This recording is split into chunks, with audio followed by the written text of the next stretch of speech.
And welcome to another edition of Carnivore Bites, Carnivore Radio. I'm your host, Jeff Sherman, along with Dr. Eric Lopkin. An historical, noteworthy, beyond noteworthy, a pivotal historical figure died today, and that's Mikhail Gorbachev. Your thoughts, Dr. Lopkin? A brave man, I believe. Very brave. And it's very interesting how he's being viewed, because in Russia now, the predominant thought is he was a traitor.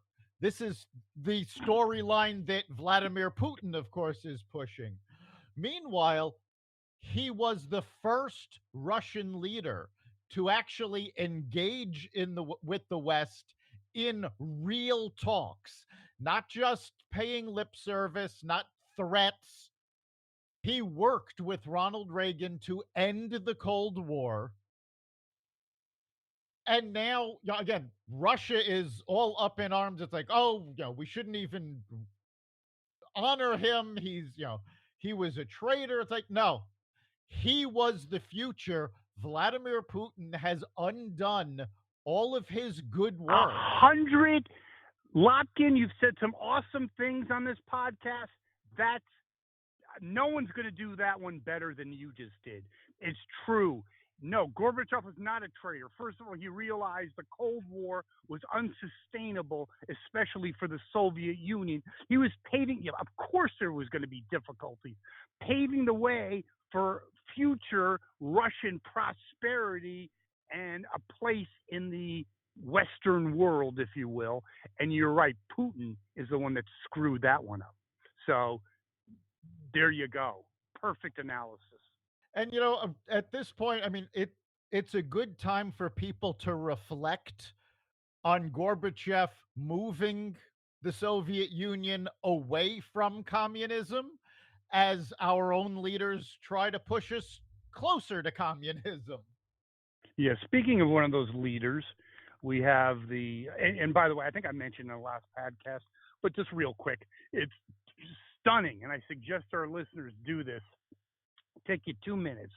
Go and YouTube the last debate between Trump and Biden, and now go look at a clip of Biden. It's scary that within 18 months he's exponentially declined in terms of cognitively. It's actually shocking. So with that in mind, he's going to give a speech tomorrow, basically lambasting half the country.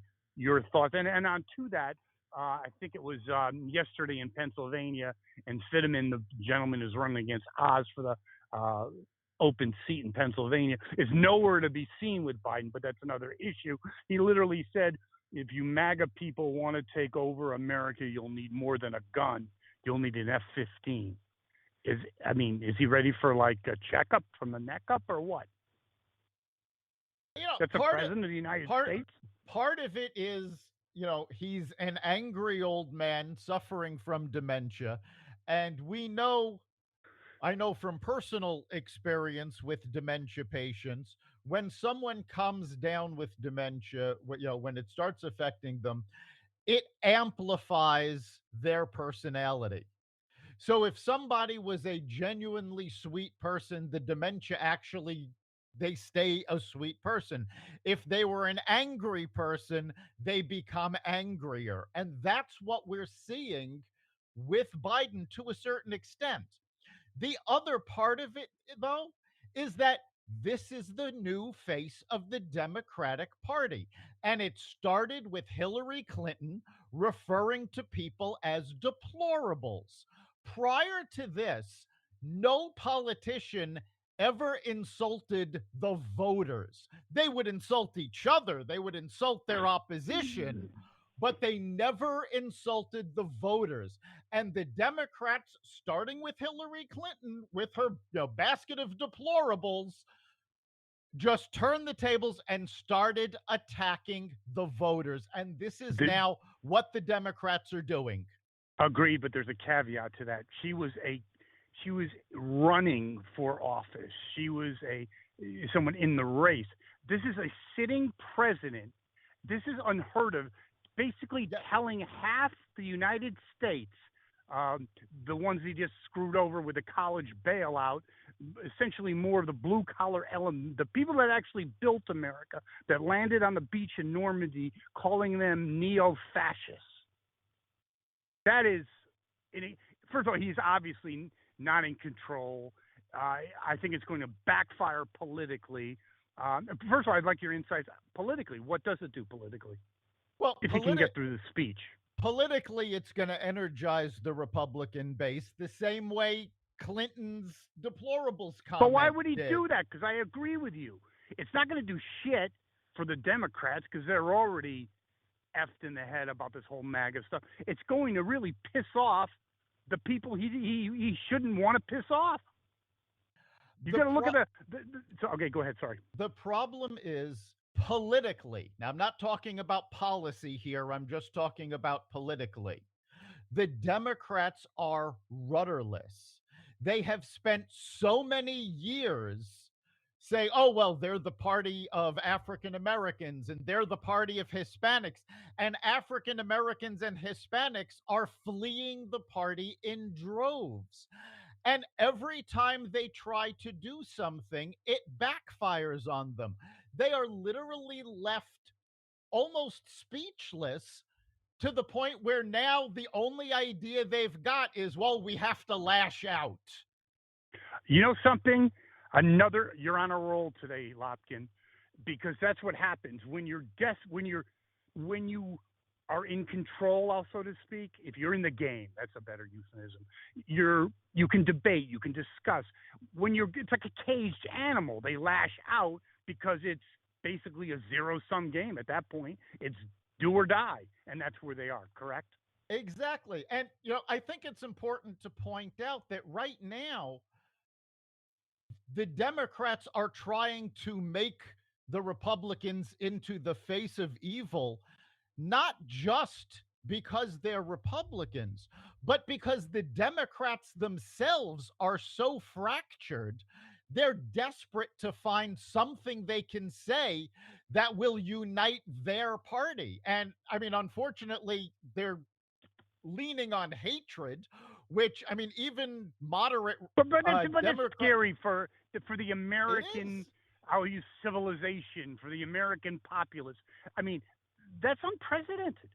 I mean, Nixon in his lowest moment never did. Name a president that actually called half of American Nazis, essentially, fascists. No, this is the first time that has happened. And it is, to steal Clinton's word, deplorable that they would do this. It is. But it's also, as you said before, political. It shows that the guy that has done nothing in his life except be in politics, okay? Financially, he was a deadbeat. He was basically in financial trouble. That's another issue for another podcast until his son came along and bailed him out. But he really didn't. So you think at least he would be politically astute. But I assume with the dementia, he doesn't even have that either. I think he's, at this point, let's face it, he's a shell of a person that's just a ploy for powers to be. The people that push the buttons. He really is. And he's a robot. The foreign press has actually picked up on this, where America's liberal press refuses to cover it. They've actually shown footage from conferences. A new one just went up the other day where a foreign reporter, an anchor, is talking about who is really in control of America. And they show the clip where Biden calls upon a reporter and is very quickly cut off. And he says, oh, I tried to take control. I'm not supposed to do that. And a voice from off camera says, well, we have to shut this down. We'll take some questions in private. Oh no, it has to be brought up in other editions of Carnivore Radio, because this is really something that is deeply disturbing. And like I said, this is not for effect. If you look just 18 months ago, which is not even a blink of an eye, he was cognitively at least 60% more in the game than he is right now. What's going to happen in 6 months? So he's making very rash decisions, or not him, but the people in charge. I think you're 100% with your analysis that basically they're lashing out because it's a rudderless ship, and they are losing once firm constituencies like African Americans, Jewish people, Hispanics. In fact, I saw a documentary on, I believe it was Newsmax, and it's getting out there. In other words, well, we talked about this in terrestrial radio and on this podcast, that if you were going to destroy a group of people, the Great Society and democratic liberalism could not have done it better. If you designed it, you could not have done it better. Am I not correct? You are correct. And now they're just But the word's focusing getting out, on isn't it? the word is getting out. Whole groups of people are abandoning the party. And that's why right now, policy wise, they're focused on kowtowing to the radical left, because they can't afford to lose them now, because if they stay home in the midterms, the Democrats are lost. So they're coming up with these ridiculous policies like the student loan forgiveness, which, by the way, is never going to happen. Biden No, is it's unconstitutional. right. Biden is going to talk about this and he's going to push this. But the fact of the matter is, it's going to go to the courts. And Nancy Pelosi herself said the executive branch and Biden don't have the ability to do this. But he knew that when he made this statement. It's all kowtowing, like he said, yes, to the radical left and the squad. Well, remember, though, he's done this a lot. He did it with mask mandates. He knew he didn't have the power to do it. He did it anyway and was struck down by the courts. He's talking about the student loan forgiveness.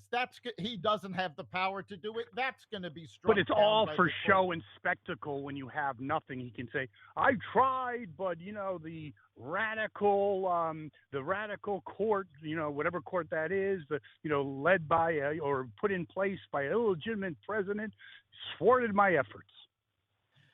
Of course, he knows it's not going to go through. Of course, and it's a political rallying point. He'll blame the courts, but the fact of the matter is, unless the administration pushes it through, I don't even think it's going to get to the Supreme Court, because the lower courts are going to slap it down, regardless of who put the judge in, because this is Constitutional Law 101. Every judge knows the executive branch cannot cancel debt.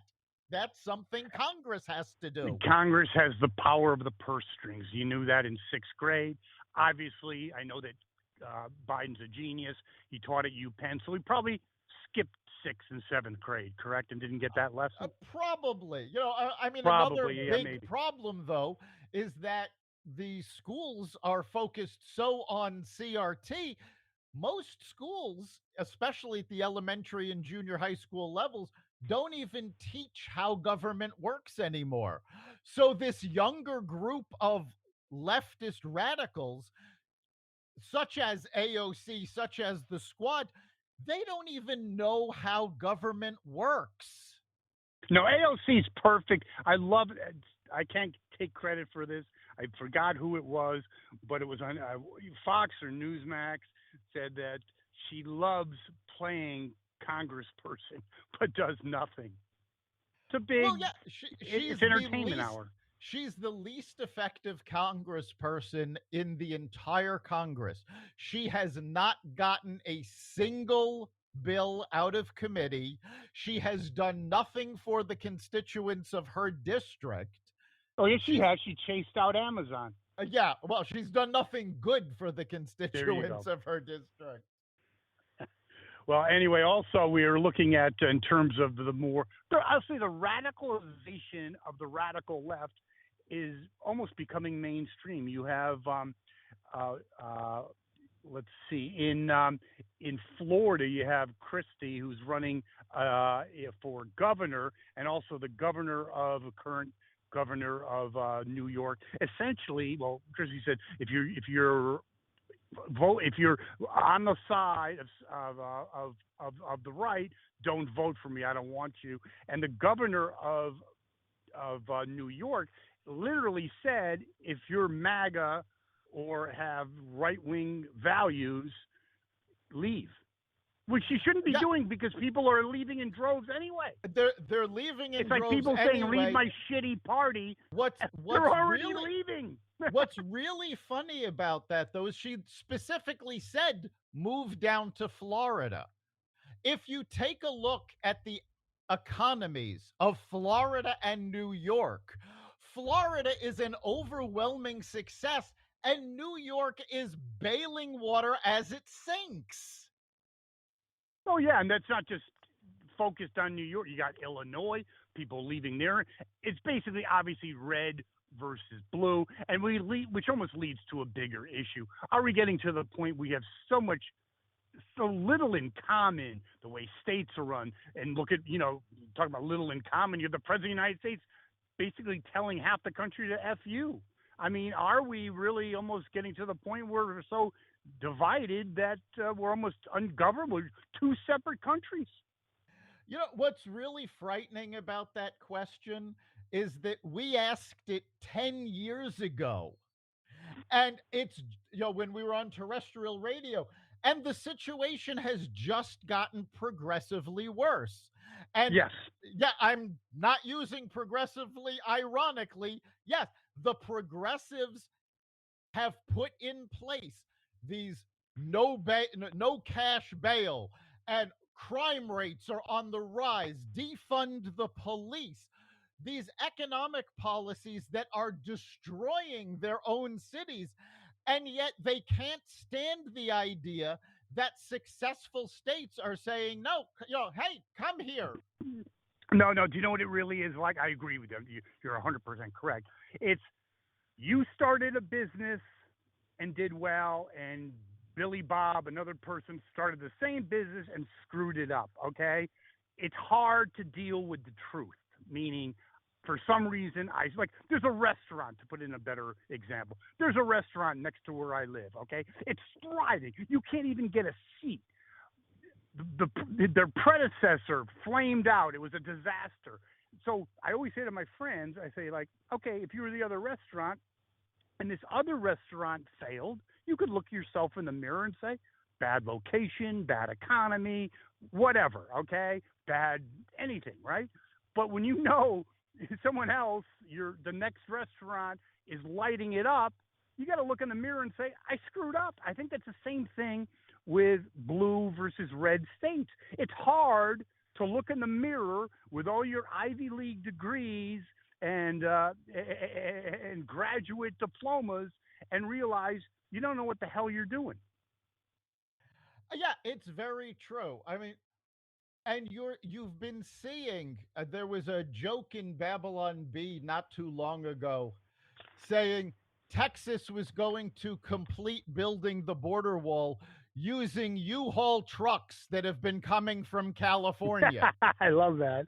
Because nice. California, and it's not just residents, businesses have been leaving in droves. And all these blue states seem to be doing is doubling down on their failed policies.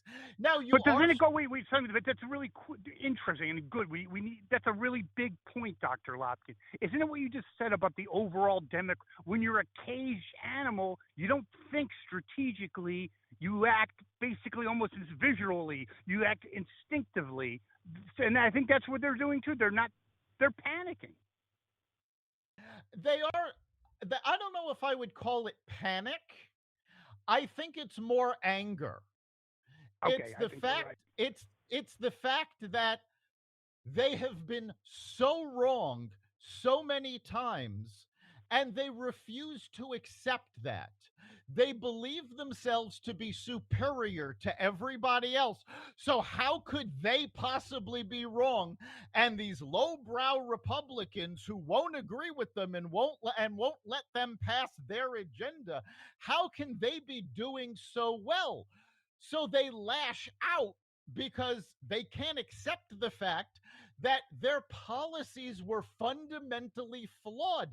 even those that had good intentions, the policy was flawed, it doesn't work, and they can't accept that, so they lash out. Agreed, but maybe does it also get to a bigger point, something we talked about years ago? I believe you started that in with terrestrial radio when we were on that, before we were unceremoniously dismissed. About all the blue states with the highfalutin degrees, Harvard, Yale, Brown, you name it, right? But more theoretical. And does it go to a bigger point that maybe some of these blue collar values are based in real life, might have more common sense and actual ability to work? I mean, you have Bill Maher, no conservative, on his show literally called college a scam. There's a book called with that very title by Charlie Hurt, who never went to college, and the title of the book is College is a Scam. And from my own perspective, I remember I have to be honest with you, I always kind of look down. I'm not look down. I thought there was a degree of superiority for someone who went to whatever school they went to. I find that disappearing. I don't think college has the same cachet that it once had. What do both in reality, meaning actually getting things done, and also in terms of people's perception. Yeah, the perception of college is no longer the prestige image that it once was. Uh, Kids are going to community college and then not going on, if they're going to college at all. A lot of kids are going to trade schools. And this is not just colleges. You're also seeing this in the public school system, because since the pandemic, there has been a massive drop in enrollment in public schools. And some kids that can afford it are going to private religious schools because they're getting a better education there. But a lot of kids are being homeschooled now because there is a stigma now almost that the school systems are rigged. It is this giant, I don't want to use the word conspiracy, but collusion, if you will, between the teaching colleges that turn out teachers, the public school system, and the university system, because people are just being brainwashed into, oh, you need more degrees. And the only ones benefiting from this are the colleges that are charging ridiculous amounts of money to go. And when the students graduate, they find out that the degree isn't worth the paper it's printed on. Could not argue with that, but I have to ask you the question because it's actually selfish of me, because I'm actually very interested in this. Do you agree with me that I'd actually think the whole cachet is not, we're in the college. Like, I look at some of these people driving by, and they have, 4 colleges on the back of their on their back of their window, right? And they're driving a 20-year-old car. I go, well, maybe it didn't all that tuition really might have not worked out so well. The point is, 20, 30 years ago, what college you got, I don't think it's that big of a deal anymore. I think it's like, what are you doing with your life? It's not a big deal anymore. And in fact, many businesses have stopped looking for college degrees when they're hiring. Even, big tech, especially Apple, Google, Facebook, they've all made announcements that they don't require college diplomas anymore. It used to be, it was very difficult to find a company that would hire you if you didn't have a college diploma. Now it's very common. It's just not required anymore. I think it would almost be impossible 20 years ago, being from corporate, that if you're, very difficult to get into a corporate, real, managerial position without a college degree. And I saw the people that were in corporate positions that did not have a college degree were always kind of second fiddle, even though their work might have been on par or better than their college peers. But to your point, I almost, if I was in a hiring position in a corporate or business environment, I might actually think it's more of a positive attribute to have a young person who knew how to navigate and strategically position his learning and his life to say, okay, I went 2 years to community college to do, I know, STEM manufacturing, and then I took a course online or a program, a certificate online for communication so I could interface with. I'm thinking, whoa, what the hell do I need a degree in art history? Exactly. It goes back to an old quote from Mark Twain. I have never let my schooling get in the way of my education. Good, I love that. People have to keep learning. But the traditional higher education, even the traditional education models, are starting to fall by the wayside because they have failed us so badly. We used to be number one in math and science and English. Now, if we finish in the top 20, we're lucky. Actually, it's worse than that. Sorry, Dr. Lott. Sorry to bum you Yeah. out. Um, Before Nixon started the Department of Education, we were in the top three, not in the top four, whatever. We were in the top of the heap. Fast forward 40 slash 40, 50 years later, essentially, we're dead last. I mean, Yep. yeah, Zimbabwe, okay, we're ahead of them.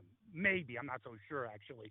But my point is, there's only 26 industrialized countries, and we're 20. I mean, there's like, let's say, however number of countries. Yeah, but 26 are modern industrial, and we're 26.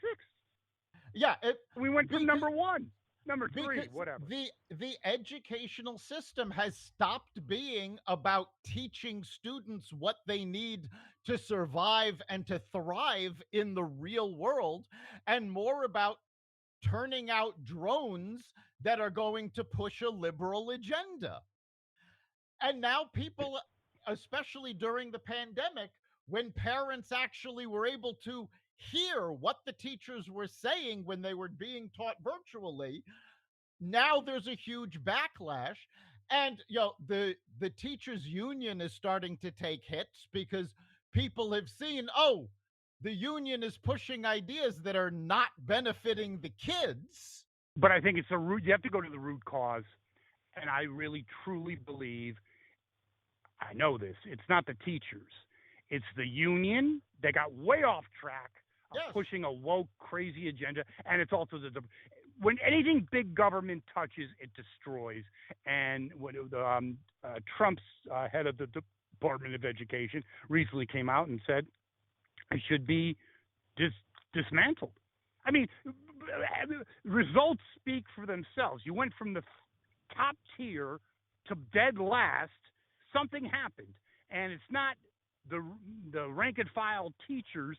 It's the union and the Department of Education. They set the standards, and if there are any standards, and it's horrible because the lifeblood of a country depends on the educational level of their society and youth in particular.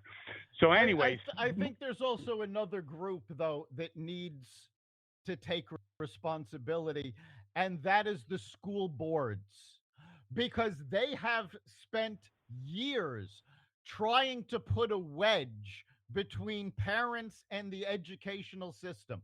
When I was growing up in New York, we had the Parent Teacher Association. Some places called it Parent Teacher Organization.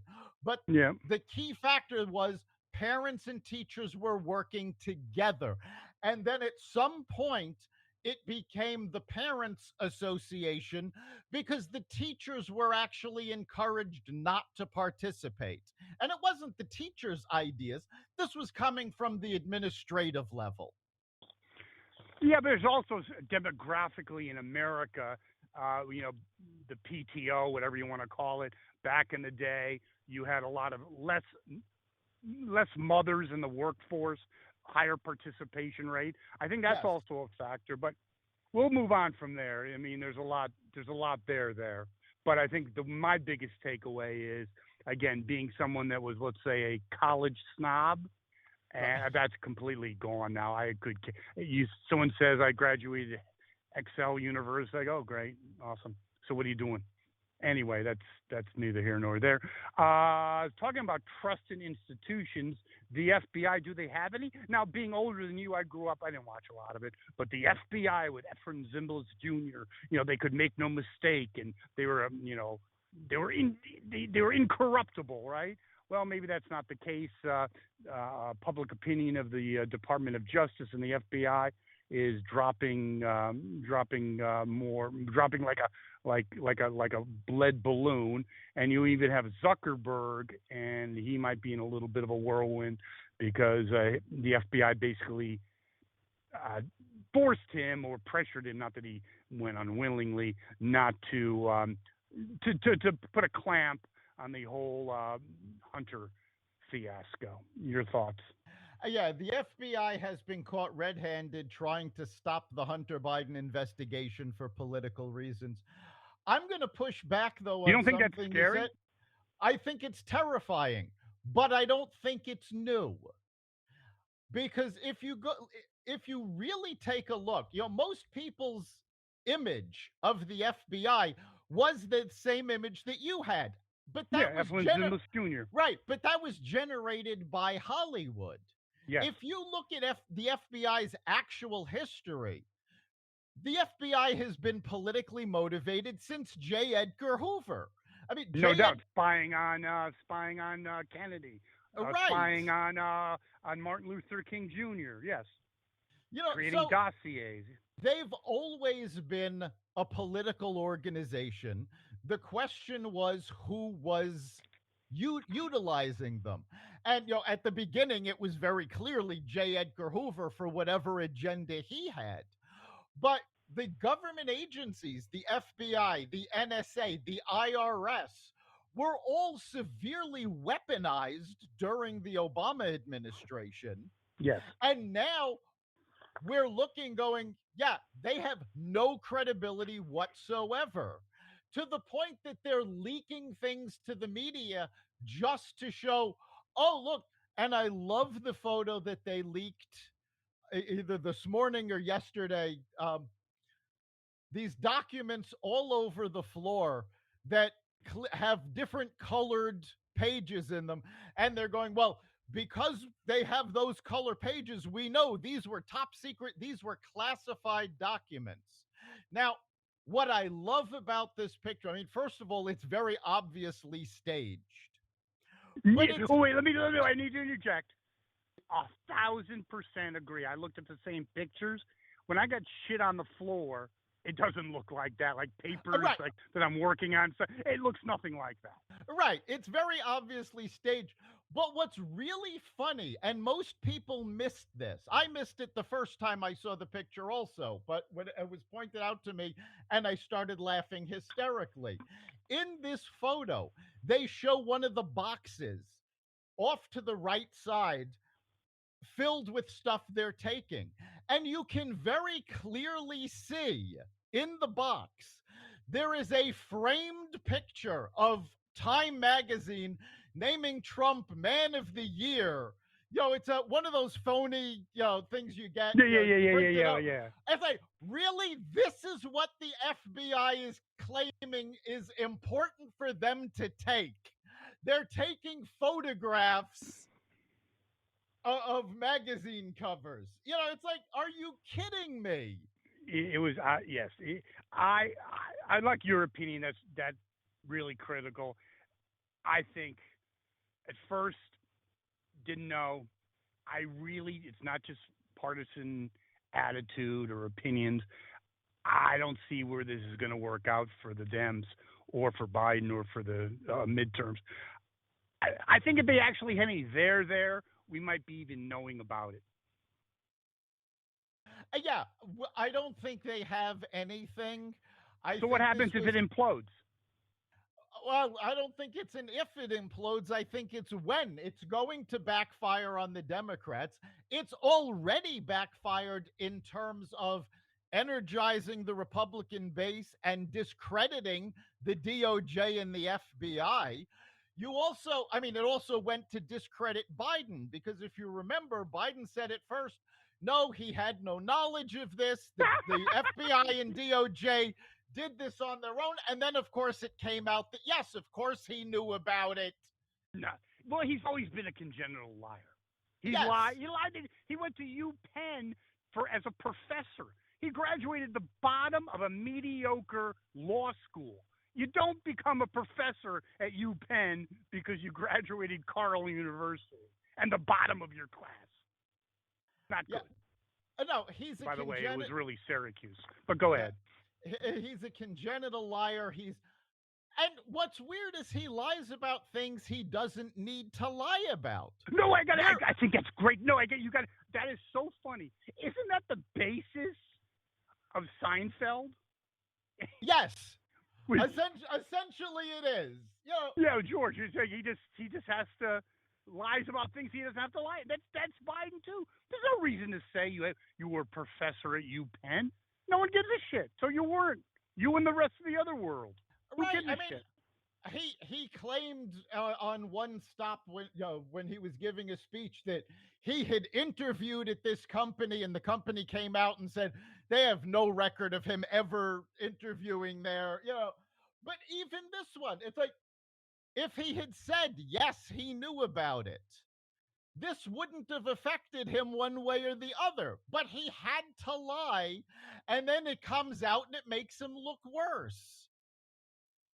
Yes. This wasn't really on the agenda, but speaking of looking worse, what is your opinion that he hasn't done any type of interface, meaning interview, even with the mainstream media or a press conference in over, I think, 7 months?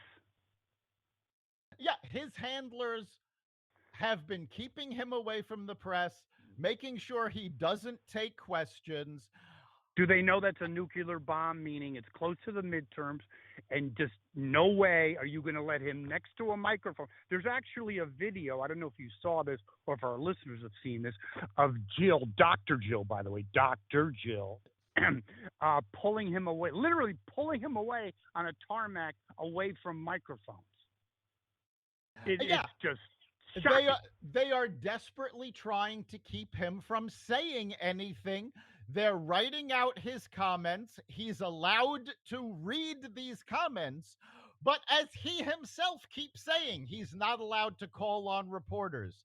He's not allowed to take questions. But really, let's probe a little. He's not allowed. We're not going to belabor the point, but yes, not allowed is something that you say when you're a child. Yes. Like, you don't say, I'm not allowed. My wife's, no. We're behind our schedule. Don't look like you don't say I'm not allowed. Right. You say that when you're 10 years old. Hey, sorry, John. I'm not allowed to play baseball tonight. I got to study. Whoever says I'm not allowed? It's crazy. It really is. And he repeats it so often that, again, as I said earlier in the podcast, the foreign press is starting to ask who is really in charge of America.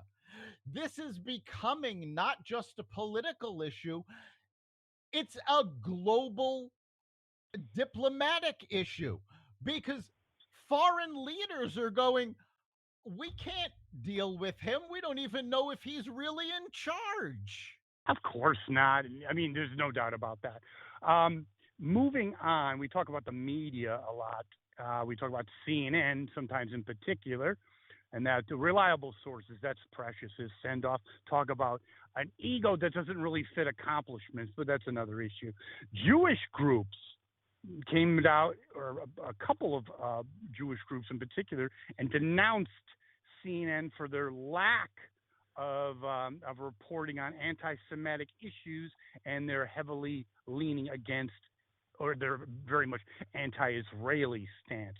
Interesting. We talk, they're an arm of the Democratic Party. Does that go into your discussion or your premise that you said last week, Dr. Lopkin, that Jewish people are moving away from Democrats as well, denouncing CNN? Doesn't seem like they're too happy to me.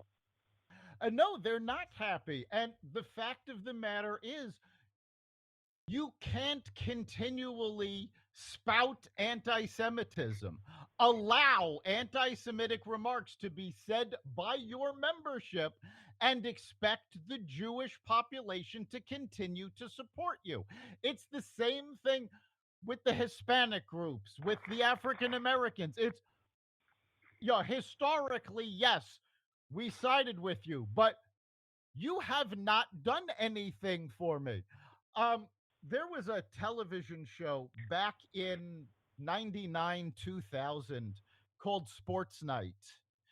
And on one episode, they're talking about, how do you decide who to give your money to, in terms of good causes? And the managing editor of the show was played by Robert Guillaume. And they asked his character, well, who do you give your money to? And he said, well, I used to give it to the Democratic Party. And they said, used to? And he goes, well, when you get your heart broken enough times, you learn your lesson.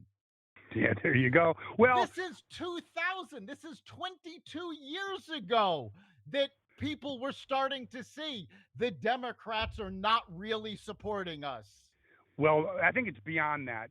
Being a Jewish American, I believe that they have useful idiots.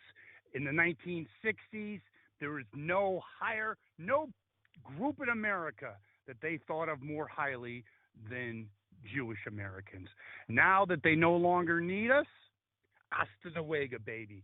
Same with other groups. You just get summarily tossed aside because they have an agenda, and if you're not part of their agenda, we no longer need you. Exactly. Check, please. I mean, the Jewish American population is the largest group of people that are subjected to hate crimes. This is according to the FBI's own statistics. Now, can we believe their statistics? Who knows? We just talked about the fact that they have no credibility. But according to their crime statistics, more hate crimes are committed against Jews than any other group. And yet you have a major faction of the Democratic Party still to this day yelling, defund the police, even as Biden himself is saying, no, we have to fund the police. And the Democrats have not slapped down the squad for their anti-Semitic comments. They have not slapped them down for their anti-Semitic down. They're policies. Encouraging it. You look at Omar said it's all about the Benjamins. If someone said that about an African American group or a Muslim, they would be unceremoniously thrown out of Congress, which she almost did. So you cannot accept Jews to continue to follow the Democratic Party when you're treating them this badly. The only Jews that are going to stay in are Jurassic Park members like Blumenthal, Schumer, and the other idiots. Correct? Yeah, absolutely. Well, Dr. Lopkin, I thought we had a great show today. We did. And we'll be back next week, and people can access us anywhere they access their favorite podcast, which we hope Carnivore Radio is among them, correct? Absolutely. You can catch every episode of Carnivore Radio as well as the rest of the Xvadio Podcast Network at xvadio.com/podcasts, Apple Podcasts, Google Podcasts, Spotify, iHeartRadio, Stitcher, Amazon Music, Audible, and any platform that respects freedom of speech. And does that still include YouTube? For now, it does. Yes, we are still on YouTube, but great. I always look at them with a grain of salt. Well, thank you, Dr. Lopkin, and thank our listeners. We'll be back next week. We'll see you then.